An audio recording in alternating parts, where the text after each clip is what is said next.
Alright everybody, welcome back.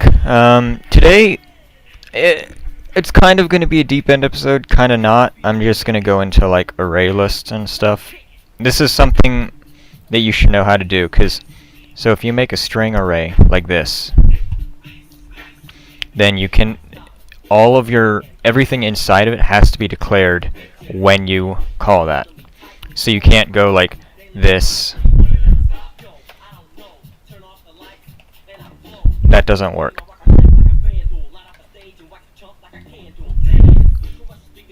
But what you can do to get around that, there's another way. Let me just close some of these things real quick. We're going to look at changelings, because that's what I'm on. And we will look at the add disguise method. Here we go. And then I'll go through it.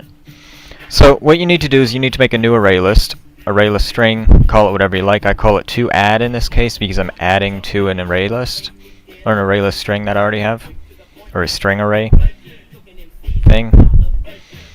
Anyway, so you do that, call it a new ArrayList, and then what I always like to do is clear it, make sure there's nothing in it, because I'm using it as a kind of placeholder type of thing, or a dump zone where I'm going to store it, and then it's going to... I'll explain it. So then what you need to do is to make a for loop. Start from 0 as usual, and then go up to the top of your array list that you want to... Hold on, I gotta...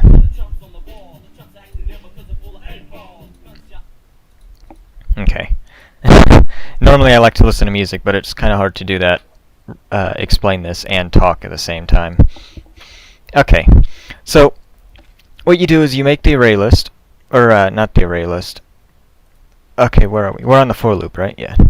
So call a variable. I usually call mine x. A lot of people call them I, because it's an int, but I like the x because that's what I've been using for a long time. And it's just easier for me to type because I is way up high. Then you do x2, the length of this, which would be, in this case, it is this one. So it's all of these disguises. This is basically my whitelist of what you can be at the moment, so I can add and remove to it as I like, or as I please. So this is basically just going to see if the disguise that you want, or that it's trying to add, which would be the string, if that is in the allowed disguises. So it cycles through each one. So it's like, does s equal this? Does it equal this? Does it equal this? This, and so on and so forth. And then, yeah, okay. So after it does that, if it does return, or if it is true, then it goes ahead.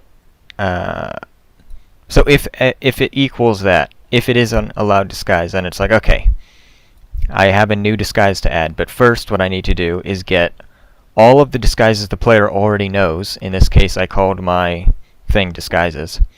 So I did a new for loop. This time I called it I. It doesn't matter what you call your variable. It could be like flying spaghetti monster, or... You get the point. It could be something stupid. Generally, I wouldn't want to do that because that's a lot to type, and it's kind of confusing. But in this case, since it's just I, it's only used here, it's pretty easy. So do the same thing, but disguises.length. In this case, here's your disguises. You initially start out with just one disguise, and then you come down here, and when this method is called, if the disguise is allowed, then it's like, okay, the length of the disguises on initialized is 1. So it's like, okay, so 0 to 1. If this disguise, which is the one that we're trying to add, is inside of the disguises array, so if we tried to add villager and we already have villager, it's going to say this is in here, so I'm not going to do this. But we'll say we're trying to add zombie to it. And it's like, okay, there's no zombie or this does not equal zombie, and neither does this. So I'm going to go ahead and add it. And then it goes break, which means it comes down here, and then no, I did that wrong. I'm sorry. Forget what I just said. Okay, so this is checking if disguises, or if the disguise is already in the list. So if it already has zombie, then it's going to add it. Or it's disguise. I know what it does. I'm trying to figure out how to put into words. Okay, so to add, no, disguises I. So this is disguise 1, which would be villager. If it does not equal the one to add, then add it to add. Okay, there we go. Yeah. So if zombie does not exist in the array, or if the array that you're trying to, the thing you're trying to add does not equal the current thing, then it's going to add the current thing. And then it comes down here, and it hasn't added the new disguise yet. So we need to do that. We go to add s. In this case, it's the string that we're adding. And then we go string. We call a new string array, and I called mine to add array because I'm converting this to an array. So I need to make it a new string array, and then I do inside the array bracket thingies, I do to add dot size. So I get the size of this. Normally, if it was like, so that would look like this if it was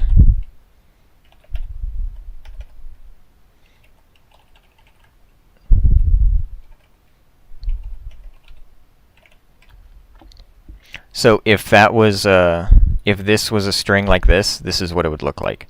But it's the same thing. Now we go down here, disguises equals to add to array, so we're converting this to an array, and then we need to get that. There we go. And it's converting that this into this array. So, and then it resets the values of this to this. So every time you learn a new disguise, it has to cycle through each one that you know and make sure that you don't know the disguise before adding it.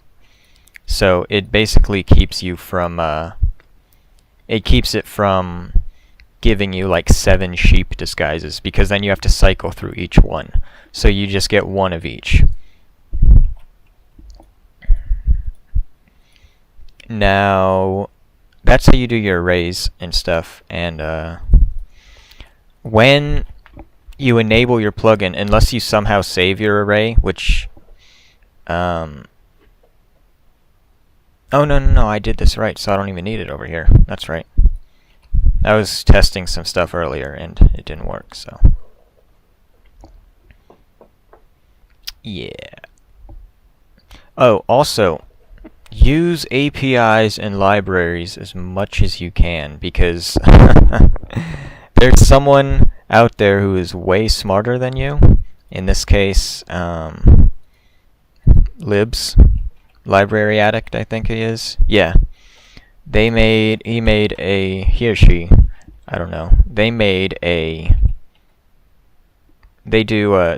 also do the protocol libs as well, which handles like packet handling and all kinds of really cool stuff. I definitely recommend their plugin. But like, look at their disguise stuff. It's so massive. This whole thing is just disguises, and handling them in a much better way than mine was.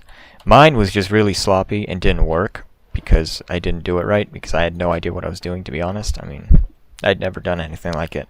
I mean, it did disguise you, but it was so heavy and like killed things. I mean, killed the server. So I converted to this and modified it a little bit. We talked about array lists. Let's talk about multiblocks.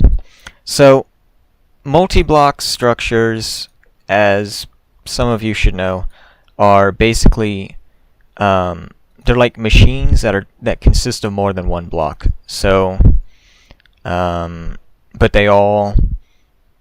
it's all considered one machine. I think mine is saved in multi-listeners. Multiblocks, here we go. So I went ahead and added a new multi-block recently called the macerator. And as you can see, it's a very big, it's a 5x5x3 block. Well, 5x5x2 plus 1. It's kind of big. 5x5x2, yeah. So it's like, what, 51 blocks, I think it is? Not including the action blocks. Well, 51, 1, 2, 3, 4, so 46, 47? Something like 47 blocks or something, because some of them consist of air, but it does require the air blocks, so, yeah. So yeah, there's probably a better way to do this. This is the way I've been doing it, and it runs fine.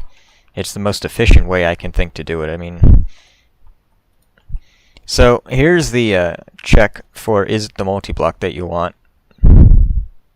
Yeah, you got to do 47 checks. Well, 51 checks, because you don't need to check the air blocks above the on the third layer. I mean, you can. I might have to do that eventually, but I shouldn't. And then this first time I've actually done this, but I actually wanted to animate the machine, like it moves. So this was kind of challenging. I had to figure out how to get redstone stuff to apply and all kinds of other stuff. And then I'm like, you know what? This isn't working, because I tried doing it to glass and then forcing a piston update, and I'm like, okay, this is stupid. So I'm just like, okay, let's go down here to animate. I made a new method here, and I did a scheduler. So this will run after 8 ticks. It'll go and it'll be like, okay, 8 ticks have passed, or it'll place, where is it? Okay, so if the material below that I call, in this case I'm calling a material up there, if that's a redstone block, then set the type back to the material that it's supposed to be. So when I call this, I do the block I want replaced. In this case, it's relative to where the machine is placed, and then the material of that block. So I'm sending this data to the animate command, or the animation method. That way, if you have like diamonds or something underneath your machine that you don't want destroyed, it doesn't destroy them. It just replaces them for a moment and then puts them back. And there's no dupe bugs with it. I made sure of that. You can't mine them fast enough. I mean, even if you did, it would still not work, because it just doesn't work. I made sure to get rid of any kind of dupe bugs with this. That was like, hold on, I gotta fix this. I don't like it. There we go. Okay. So it checks for the redstone signal, or it checks, is this a redstone block? No. Okay. Go ahead and play a sound, at the blocks. So it plays it 3 above, because when I call the block, it's 3 below, or it's 1 below the bottom of the structure, so I have to call it 3 up. And then it does a sound effect and some randomized, a little bit of random pitch and stuff, and pitch and speed and whatnot. Now, or no, not speed, just pitch. Then what we need to do is block.setType. Oh yeah, we play the sound, and then we set the block underneath it to redstone.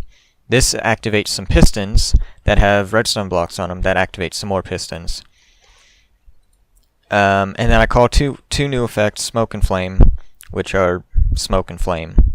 I'm actually naming them properly this time. And then I go ahead and have them called. And here I want them to spawn in the exact center of the block, because it's a hopper. Actually, I can boot up the server and show you. It's kind of cool. I'm pretty impressed. I'm pleased with it.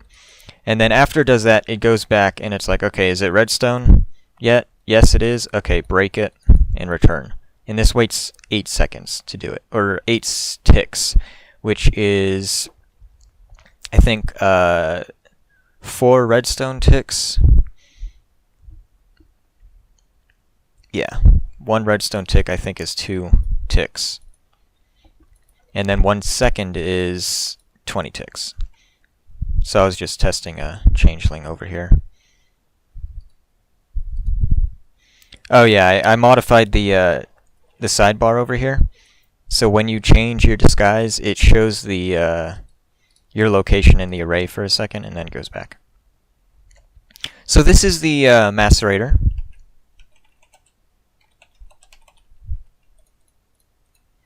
Let me just mine out around it and show you what it looks like.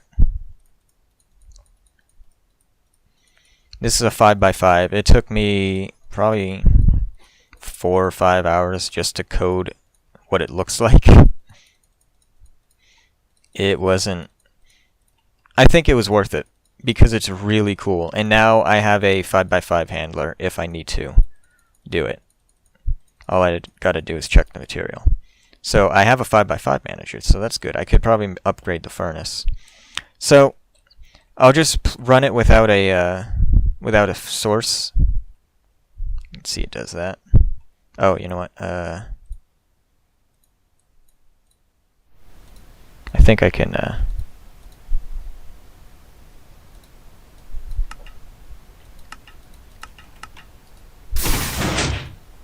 It's got sound effects. You can see the things spawn down there, and then the particle effects come out of the what are these called? Hoppers, like they're smokestacks or whatever. This can be any type of prismarine block, by the way. I haven't actually bothered to do a check for what kind of prismarine, so see.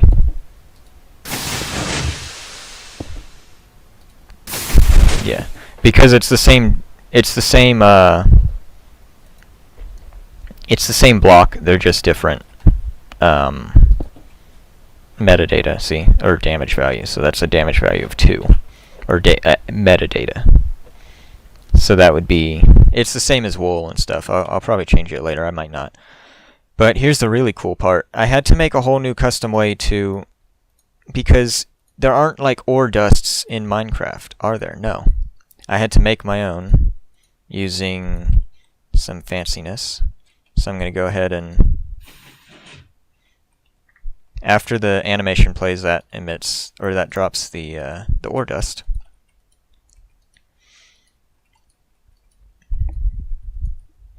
Now, yeah, you could make your own by cheating, but you would need to be able to edit MBT data, and you can't do that in vanilla Minecraft. So I'll also it's called sulfur in the game, but so this only works like, here we go. So I got my gold dust, macerated gold, lapis, coal, diamond, iron, emerald, quartz, and gunpowder. Let me go to survival mode, right click on that, there we go.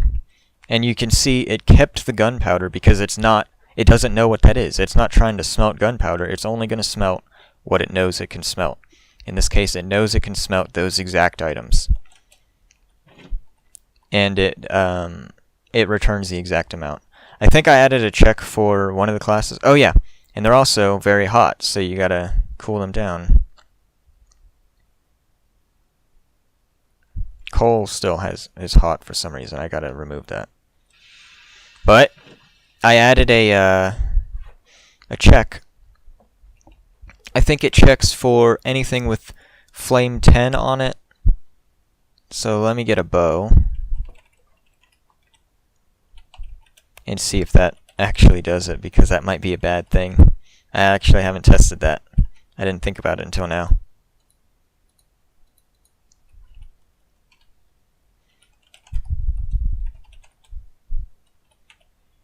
Oh, I don't know the enchantment ID.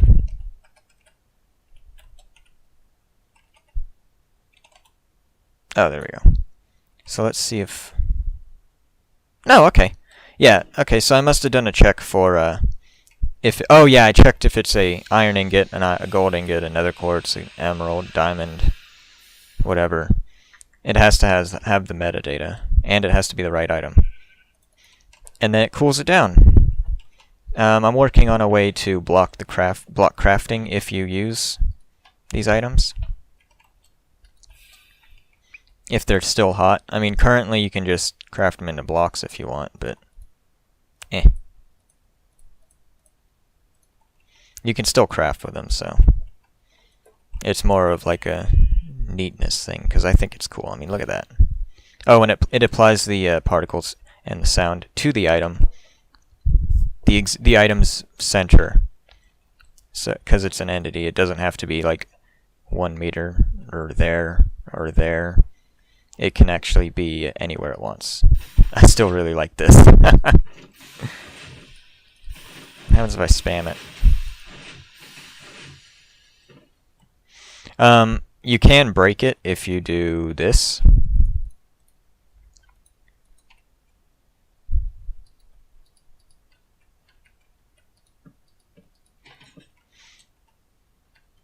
Because it doesn't recognize that that's the multi-block. Because it only checks for this exact pattern. It has to be like this.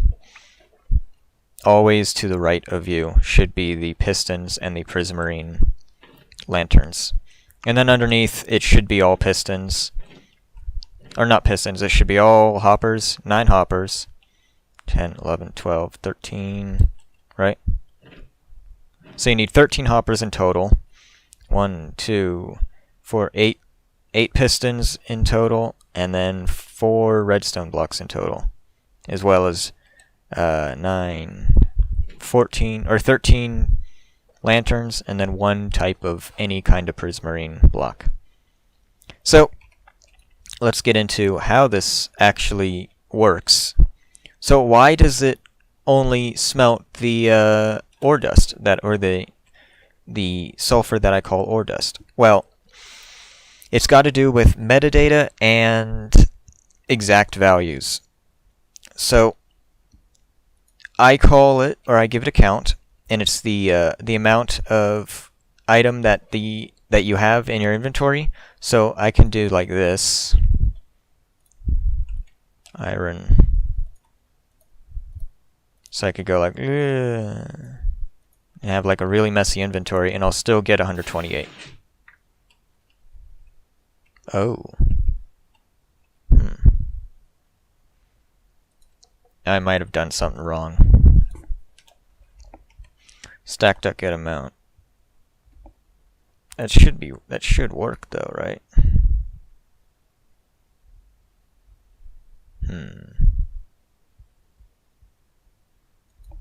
Or do I get 4 per ore? Count plus count. So if there's 64, let me clear my inventory real fast. This is a bug I gotta fix, apparently. Didn't notice it before. It's still this thing's still very early in development. Why can't I pick up the ore?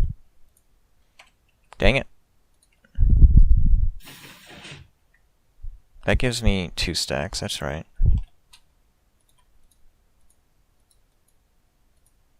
One, so that should be still, wait.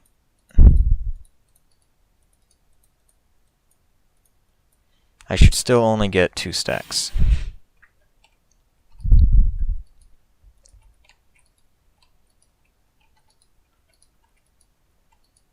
Yeah, it only gave me 2 stacks. Okay, so that was weird. You know what I need to do? I think what it's doing is it's not resetting the count after I run it for some reason. That might be it. Oh, and I added that because I was going up back and forth to get these values up there for the smelter. Yeah, I'll just have to reinitialize the count every time, I guess.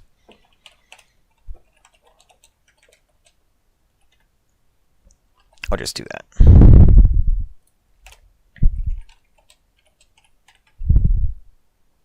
There we go. Okay, so stack does not equal null. So it gets the stacks of items in your inventory, and then it adds them up. So it's like I got 2 stacks of we'll say like that. That's still 1, 2, 3, 4, 5, 6, 7. That's 8 stacks. Oh, I could have just looked at that and seen that. That's 8 stacks. But they've all got 8 in them, so it adds them up. And it's like, okay, let me see, how many is this? What is it? Oh yeah, it's 32. No, wait, there's more. Oh yeah. Oh yeah, okay, it's 64. Let me do that. Okay, let's see. We're gonna set count to 64. Okay, that's cool. And then down here, thing I called my item stack for material sulfur, which is the item that it drops. Remember this item, iron ore. ArrayList string for the lures, ArrayList string lures in this case, which I always call it because I like that name. It just makes it easier to remember, and because I copy pasted it from up there somewhere, probably in the furnace. Yeah, this is basically the same as the furnace, except I just gave it a different item to output. Set the lures, iron dust as the name, macerated iron purple as the lure. These 2 lines are actually very important. This is how it detects that it's a macerated item. It detects. Yeah, this is how it detects that it's macerated and not just renamed. Because if it doesn't have the lore, then it's like, hey, that's not right. But the name as well. So. Because you can't just name an iron dust and it's like, or you can't just name sulfur iron dust and it's like, oh, it's gonna get free iron from killing creepers. No, that's not how it works. Then it sets the item meta to the dust that it wants to drop. In this case, it's all this stuff, the lore and the name. Then set the amount of remember to count, which would be 64 if you have a stack, 128 if you have 2. You get the point. And then set the amount of sulfur to count plus count. So you get double drops. I could do count times 2, but it didn't work. See, like if I do this, count times 2. Oh, it does work. Never mind. It wasn't working before. P.getPlayer to get inventory.remove, so it removes remember, which is the iron ore, and then drop the items in the center of the block 1.5 meters above. They kind of explode outwards though, I don't know why. I think that's to do with how it drops the items, I don't know. And then I can do, let me just replace all the thing that's set amount count times 2, replace all, there we go. Okay, so now we can go back up here to furnace. This is much smaller. It's just a 3x3x3, I think. Yeah, it's a 3x3x3 block. So it's only like 9, 18, 24, I think.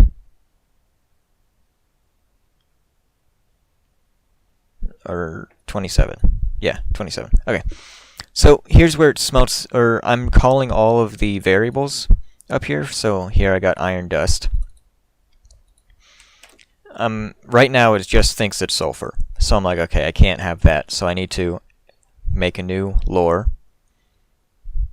In this case, I didn't want to call it lures because it was interfering with the other one. So I'm like, okay, this is for iron only. Iron lures. There we go. And then I go add, chat color, purple. Basically, it has this, you declare, or you call this the same thing that you called it down there. So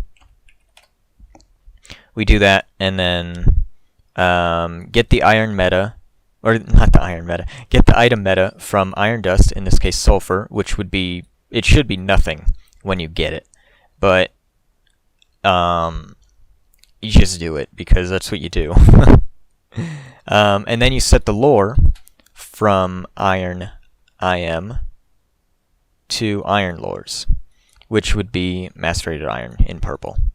And then you want to set the display name to iron dust, and then set the item meta iron IM to iron dust. So now this is all of this. And it's like, okay, I can work with that. Same for gold, emerald, all that stuff.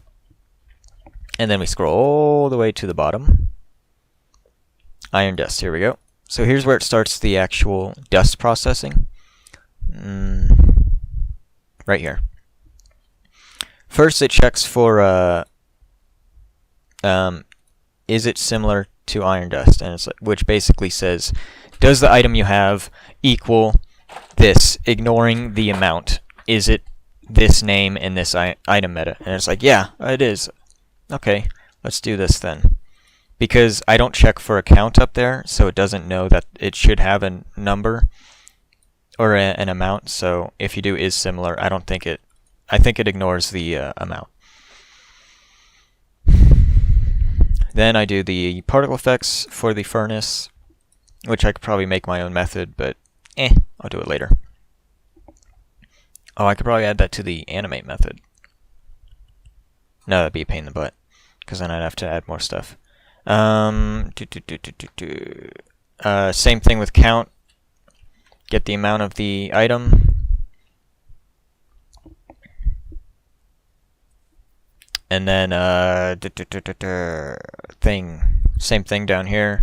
Do this stuff. Okay, now what we're doing is we're calling thing the iron ingot, and then remember or remove. I don't remember why I called it rem. It might be remember, it might be remove. It doesn't matter. We're calling that iron dust now because we want to convert the sulfur dust, or the sulfur, also sulfur, which is the iron dust, into an iron ingot. 1-to-1 trade, because you already split your ores, and if you got 2 iron from iron dust, that'd be weird. Now we add the enchantment, arrow fire, which is flame on a bow.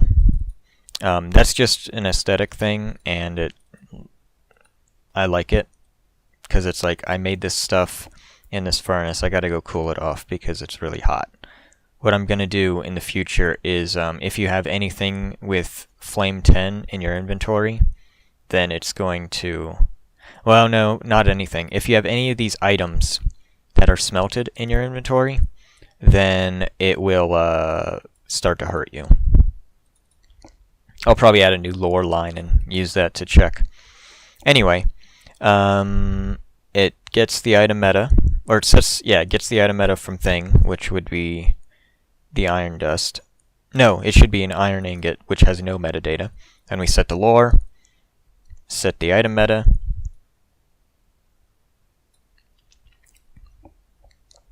which just, all I'm doing in this one is adding the lore, and then rem.setAmountCount, thing.setAmountCount. So this is a 1-to-1 trade-off. And then you get your inventory, remove it again, play the sounds, and then drop the items.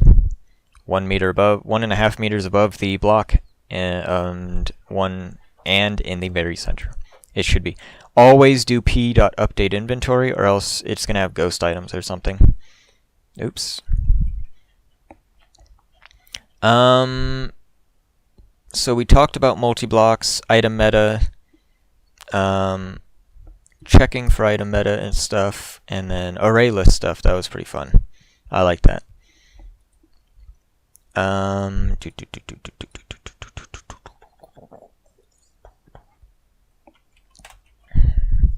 I think that's it for now. I'm really thirsty and hungry. I haven't had anything to eat or drink today, so I'm gonna call it there after 34 minutes. Geez. Thanks for watching. I hope you learned something. Feel free to ask questions. I'll go into more detail if I can. Take it easy and code on.